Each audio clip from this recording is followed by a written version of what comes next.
Rasheed, good morning. പാർലമെന്റിന്റെ budget സമ്മേളനത്തിന് നാളെ തുടക്കമാകുന്നു എന്നതാണ് ഏറ്റവും പ്രധാനപ്പെട്ട കാര്യം. ഫെബ്രുവരി 1-നാണ് യൂണിയൻ ബജറ്റ് അവതരിപ്പിക്കുക. നാളെ രാഷ്ട്രപതിയുടെ നയപ്രഖ്യാപനം. ഒപ്പം തന്നെ പാർലമെന്റിന്റെ സുഗമമായ നടത്തിപ്പിന് പ്രതിപക്ഷത്തിന് സഹായം തേടി ഇന്ന് സർവകക്ഷി യോഗമല്ലേ?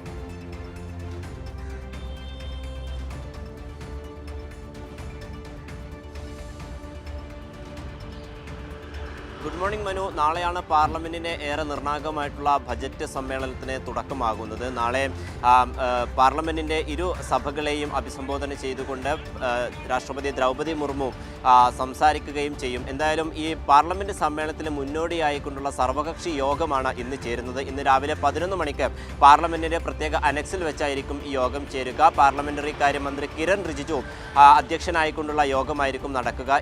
ഇരു സഭകളിലും ഈ ബജറ്റ് സമ്മേളന കാലയളവിൽ സുഗമമായ നടത്തിപ്പിന് വേണ്ടി എല്ലാ ആവശ്യങ്ങളും സഹകരണങ്ങളും കേന്ദ്ര സർക്കാർ തേടുകയും ചെയ്യും. അതേസമയം ഏറെ പ്രധാനപ്പെട്ട ചില വിഷയങ്ങളിൽ ഇത്തവണയും സഭ സ്തംഭിക്കുമെന്നുള്ളത് തന്നെയാണ് മനസ്സിലാക്കാൻ സാധിക്കുന്നത്. പ്രത്യേകിച്ചും ഈ ഗ്രാമീണ തൊഴിലുറപ്പ് പദ്ധതിയെ വെട്ടി മാറ്റിയിട്ടുള്ള VBG റാംജി ബില്ലിനെതിരെ ശക്തമായിട്ടുള്ള പ്രതിഷേധം കൊണ്ടുവരും എന്നുള്ളതാണ് ഇപ്പോൾ പ്രതിപക്ഷം അറിയിച്ചിരിക്കുന്നത്. സമാനമായ രീതിയിൽ, അതായത് ഈ കഴിഞ്ഞ സമ്മേളനത്തിന് സമാനമായിട്ടുള്ള രീതിയിൽ ഇത്തവണയും സഭ സ്തംഭിക്കുമെന്നുള്ളത് തന്നെയാണ് ഈ ഘട്ടത്തിൽ മനസ്സിലാക്കാൻ സാധിക്കുന്നത്. എന്തായാലും ഇന്ന് ചേരുന്ന ഈ യോഗത്തിൽ ചില നിർണായകമായിട്ടുള്ള ആവശ്യങ്ങൾ കൂടി പ്രതിപക്ഷം ഉന്നയിക്കും എന്നുള്ളതാണ് മനസ്സിലാക്കാൻ സാധിക്കുന്നത്. അതിൽ ഏറ്റവും പ്രധാനപ്പെട്ടത് ഈ VBG റാംജി ബില്ല് പിൻവലിക്കുക എന്നുള്ളത് തന്നെയാണ്. അത് പുനഃസ്ഥാപിക്കുക എന്നുള്ള പ്രധാനപ്പെട്ട ആവശ്യം പ്രതിപക്ഷം ആവശ്യപ്പെടുമെന്നുള്ളതാണ് ഇപ്പോൾ മനസ്സിലാവുന്നത്. അതോടൊപ്പം മറ്റു ചില പ്രധാനപ്പെട്ട വിഷയങ്ങളിൽ കൂടി ഇത്തവണ ചർച്ചയുണ്ടാകുമെന്നും വ്യക്തമാവുകയാണ്. എന്തായാലും ബജറ്റ് സമ്മേളനമാണ്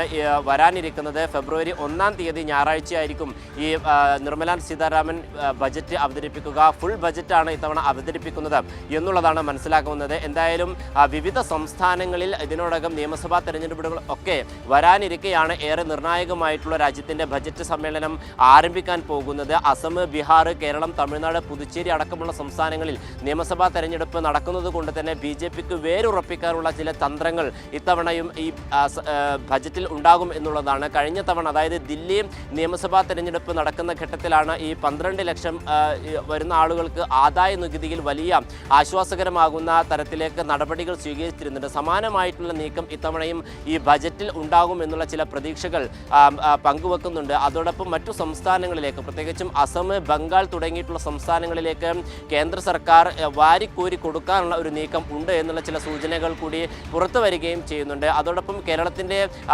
ചിരകാല ആവശ്യങ്ങളായിട്ടുള്ള ഒരുപാട് കാര്യങ്ങളുണ്ട്. എയിംസ്, അതോടൊപ്പം അതിവേഗ റെയിൽവേ പാത തുടങ്ങിയിട്ടുള്ള കാര്യങ്ങളിൽ ചില നീക്കുപോക്കുകൾ ഉണ്ടാകും എന്നുള്ള ചില സൂചനകൾ കൂടി വരുന്നുണ്ട്. എന്തായാലും സങ്കീർണമായിട്ടുള്ള നിയമസഭാ പാർലമെന്ററി സമ്മേളനമായിരിക്കും ഇത്തവണ ഉണ്ടാവുക എന്നുള്ളതാണ്. ഇതിലേറെ പ്രധാനപ്പെട്ടത് നേരത്തെ ഞാൻ സൂചിപ്പിച്ചതുപോലെ തന്നെ VBG റാംജി ബില്ല് അത് പിൻവലിക്കുക എന്നുള്ള ആവശ്യം ഉന്നയിച്ചുകൊണ്ട് സഭ സ്തംഭിപ്പിക്കാനുള്ള നീക്കം പ്രതിപക്ഷത്തിൻ്റെ ഭാഗത്തിന് ഉണ്ടാകും. അതോടൊപ്പം ബംഗാളിലെ SIR-മായി ബന്ധപ്പെട്ടും IPAC റെയ്ഡുമായി ബന്ധപ്പെട്ടൊക്കെ തന്നെയും വലിയ പ്രതിഷേധങ്ങൾ TMC MP-മാരുടെ ഭാഗത്ത് നിന്ന് ഉണ്ടാകും എന്നുള്ളതാണ് വ്യക്തമായിട്ടുള്ളത്. എന്തായാലും ഇന്ന് 11 മണിയോട് കൂടിയാണ് ഈ യോഗം ആരംഭിക്കുക.